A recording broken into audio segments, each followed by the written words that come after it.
예, 오늘 아침에 모이신 여러분 정말 반갑습니다. Greetings to you all. Today, I'd like to talk about a free and unified Korea for my opening remarks. 150,000 residents gathered in a stadium in Nungla province in Pyongyang on September 19, 2018. North Korean leader Kim Jong-un said that he thanked President Moon Jae-in for his tireless enthusiasm, and he asked the audience in Pyongyang to give a big round of applause for President Moon more than 5 times. President Moon Jae-in solemnly declared a new era of peace, saying that there will be no war, and he proclaimed the principle of national self-determination, which means that the destiny of our nation can be determined by ourselves.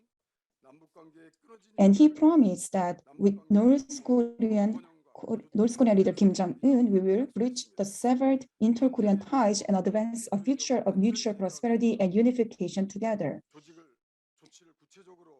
He also said that we devised concrete measures to completely remove any risk of military conflict and the fear of war, and also promised to leave behind beautiful mountains from Baekdu to Halla Mountains and rivers of our nation, where there is no nuclear weapon or no nuclear threat forever, to which 150,000 residents gave the 12th round of standing ovations. But since Hanoi summit ended without an agreement in February 27, 2019, the leaders of the North and South were left in a vacuum, unable to have brief meeting or dialogue. I vividly remember when I attended the groundbreaking ceremony of Daejin Railway Station in January 5th of 2022. It is along the northern East Sea, and it's the northernmost South Korean railway station, and the ceremony was the first public event of the year for President Moon Jae-in, and it was held in presence of several ministers. The construction of the railway station was part of the project to bridge the severed ties with the North, as mentioned by President Moon Jae-in in the Pyongyang gathering in 2018. And this was according to the agreement between President Moon Jae-in and North Korean leader Kim Jong-un, made in the first inter-Korean summit. However, North Korea opened the day with the launch of missile in the station's direction. So what has happened between the North and South over the past 4 years that made us unable to respond to North Korea, which fired a missile when President Moon Jae-in rushed to the northernmost part of the country to implement the agreement? And 2 years ago, the Inter-Korean Liaison Office was unilaterally exploded by North Korea. So what caused such a crisis? A president of the ROK has a constitutional obligation to advance a peaceful unification and safeguard the country. The Moon Jae-in government had a lot of favorable conditions for improved inter-Korean relations, such as the Pyeongchang Winter Olympic Games. However, we have no choice but to record this government in history as a government that let the path toward peaceful unification weakened. Actually, subjective and objective conditions for a peaceful unification are not simple for the next administration. Neighboring countries such as China, Russia, Japan, and the U.S. are all major powers. So in terms of our capabilities and determination in international politics, Korea is still in a position to be easily moderated by other countries, unable to make our own choices. And largely, such conditions are getting worse. To be more specific, the U.S.-China conflict is moving beyond sectoral conflicts over trade, tariffs, and currency, leading to decoupling, where a certain country is being excluded from a comprehensive global value chain. Adding to that is a tendency toward technological nationalism, causing the conflict to spread to semiconductors, 5G, 6G, quantum computing, space technology, and AI. At the same time,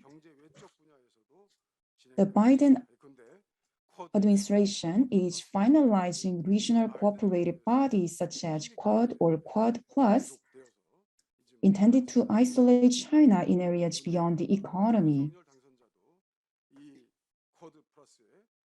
And President-elect Yoon Suk-yeol also showed intentions to take part in Quad and other consultative bodies. And some say that we have entered a new Cold War regime.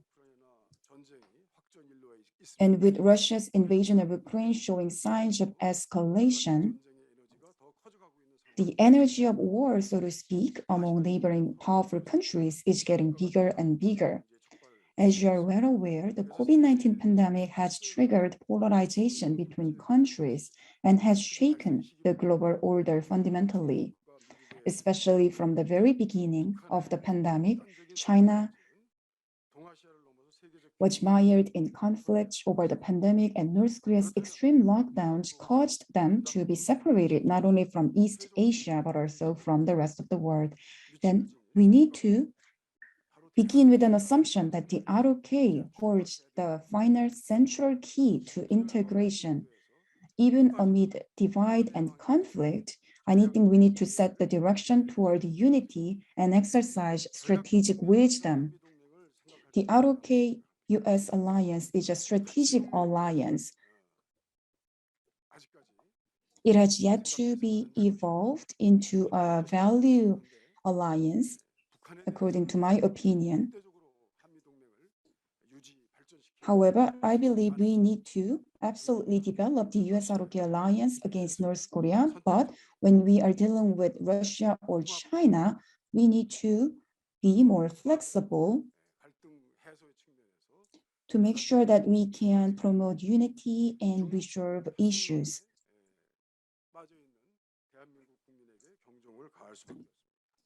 This is a wake-up call to Korean people who believe that relying on China is a good idea. Such an idea might be an option when there are economic gains are involved, but we need to be very selective when taking such an approach. And various factors should be considered, and various contexts should be considered in taking an approach toward China. We also consider that the awareness about the risk is quite asymmetric when it comes to China. Thank you for listening.